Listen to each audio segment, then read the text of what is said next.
Hello दोस्तों 24 दिसंबर को एक घटना ने पूरे भारत को सन्न कर दिया था। साल था 1999 जब इंडियन एयरलाइंस के विमान IEC 814 का अपहरण कर लिया गया था। इसके अगले बाद कुछ दिनों तक विमान और विमान में सवार यात्रियों के साथ जो हुआ उसे कभी भुलाया नहीं जा सकता। 24 दिसंबर 1999 को आतंकियों ने इंडियन एयरलाइंस के विमान IEC 814 को उस वक्त हाईजैक कर लिया था जब वो काठमांडू के त्रिभुवन इंटरनेशनल एयरपोर्ट से नई दिल्ली की उड़ान पर था। इसमें हरकत उल मुजाहिदीन के आतंकियों का हाथ था। अपहरण के समय इस विमान में 176 पैसेंजर समेत क्रू के कुल 15 सदस्य भी शामिल थे। आतंकियों ने इस घटना को ऐसे समय पर अंजाम दिया जब पूरी दुनिया क्रिसमस के जश्न की तैयारियों में जुटी थी। भारत में भी जश्न का माहौल था। विमान हाईजैक की खबर ने भारतीयों की खुशियों पर पानी फेर दिया था। भारत में इस खबर के बाद लोगों में गम और गुस्से की लहर देखी गई थी। उस वक्त देश के लोगों को इंतजार था तो बस विमान में सवार यात्रियों की सकुशल घर वापसी का। 24 दिसंबर 1999 शाम करीब 5 बजे विमान भारतीय वायु क्षेत्र में दाखिल हुआ। इस दौरान विमान में यात्री के तौर पर सवार हुए आतंकियों ने हथियार के बल पर प्लेन को कब्जे में लिया। इस बीच कुछ ही देर में भारत और पूरी दुनिया को पता लग चुका था कि भारतीय विमान को हाईजैक कर लिया गया है। कंधार हाईजैक को लेकर दुनिया भर की नज़रें भारत पर लगी हुई थी। देश दुनिया की मीडिया पल पल की खबरें सामने ला रहा था। इसी दौरान 28 दिसंबर 1999 को तत्कालीन विदेश मंत्री जसवंत सिंह ने एक प्रेस कॉन्फ्रेंस की।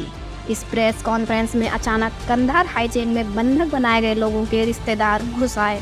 ये सभी लोग अचानक चिल्लाने लगे, जब मुफ्ती मोहम्मद सईद की बेटी के लिए आतंकवादियों को छोड़ा जा सकता है तो हमारे अपनों के लिए क्यों नहीं? जिसे भी छोड़ना पड़े छोड़ो, हमें फ़र्क नहीं पड़ता। तो दोस्तों, आखिर क्या था मुफ्ती मोहम्मद सईद की बेटी का मामला? आइए जानते हैं। 8 दिसंबर 1990 को VP सिंह की सरकार में देश के गृह मंत्री मुफ्ती मोहम्मद सईद की बेटी रुबैया सईद का अपहरण कर लिया गया था। आतंकियों ने रुबैया सईद की रिहाई के लिए हामिद शेख, शेर खां, जावेद अहमद जरगर, नूर मोहम्मद कलवल और मोहम्मद अल्ताफ भट्ट की रिहाई की मांग की थी। कहा जाता है कि मुफ्ती मोहम्मद सईद ने बेटी की रिहाई के लिए दबाव बनाया और जिसके बाद 5 आतंकियों को छोड़ दिया गया था। तो दोस्तों, टॉपिक पर वापस आते हैं। आतंकी विमान को पहले पाकिस्तान लेकर गए और अंत में इस विमान को कंधार एयरपोर्ट पर उतारा गया था। इससे पहले विमान थोड़े समय के लिए अमृतसर में भी रुका था। भारतीय प्लेन को दुबई में ले जाया गया था, जहां आतंकियों ने 27 यात्रियों को उतार दिया था, जिनमें अधिकतर महिलाएं और बच्चे थे। इस बीच आतंकियों ने रुपीन कात्याल नाम के एक यात्री की हत्या कर दी थी। हाईजैक से भारत सरकार की मुश्किलें बढ़ रही थी। पूरी दुनिया की नज़र इस घटना पर थी। यात्रियों के परिजन और कुछ संगठन विरोध प्रदर्शन कर रहे थे। इस बीच अपहरणकर्ताओं ने अपने 36 आतंकी साथियों की रिहाई और 20 करोड़ अमेरिकी डॉलर की फिरौती की मांग की।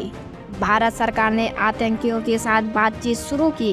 हालात ऐसे बने कि तत्कालीन NDA सरकार को यात्रियों की सुरक्षा सुनिश्चित करने के लिए 3 आतंकियों को कंधार ले जाकर रिहा करने का फैसला लेना पड़ा। भारत की जेलों में बंद मौलाना मसूद अजहर, अहमद जरगर और शेख अहमद उमर सईद को बाहर निकाला गया।